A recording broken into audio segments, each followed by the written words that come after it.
আসসালামু আলাইকুম। চলে এসেছি চট্টগ্রাম নগরীর বিখ্যাত কাবাব হাউসে। আমরা চট্টগ্রামের বিখ্যাত কাবাব হাউস বললেই মনে পড়ে এই রয়্যাল হাটের কথা। এটা খুবই পুরনো একটা রেস্টুরেন্ট। আগেও যেমন ছিল এখনও তেমনই আছে। খাবারের মানও আগে যেমন ছিল এখনও ঠিক তেমন। আগের মতোই স্বাদ, একটুও চেঞ্জ হয়নি খাবারের মান।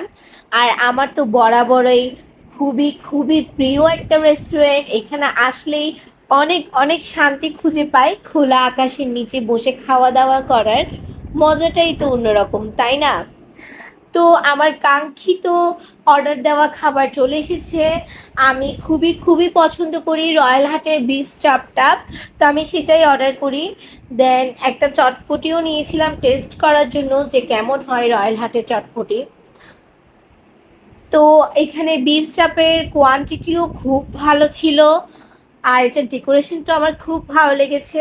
অ্যান্ড এটা যে ফ্রেগ্রেন্সটা ছিল সেটাতেই আমি মোহিত হয়ে যাচ্ছিলাম খাওয়ার আগেই। আমি তো জানি এটার টেস্টটা অসম্ভব রকমের ভালো হবে। কিন্তু আপনারা যারা এখনও চট্টগ্রামে থেকে এইটা ট্রাই করেননি, আমি বলবো আপনাদের সবথেকে বড় ভুল।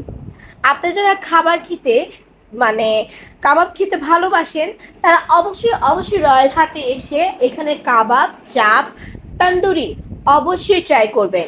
অ্যান্ড লাচ্ছিটাও। আমি লাচ্ছি খুঁজেছিলাম বাট আনফর্চুনেটলি লাচ্ছি ছিল না, তাই আমি খেতে পারিনি সেদিন লাচ্ছি। অ্যান্ড আমি যখন লেবুর রস চিপে পরোটা দিয়ে একটা বাইট মুখে নিলাম, মাশাল্লাহ সুবহান আল্লাহ, এটার টেস্ট সেরা সেরা সেরা। আর এই যে রায়তাটা, অসাধারণ অসম্ভব রকমের টেস্ট ছিল। চাপের সাথে কম্বিনেশনটা খুবই দারুণ ছিল।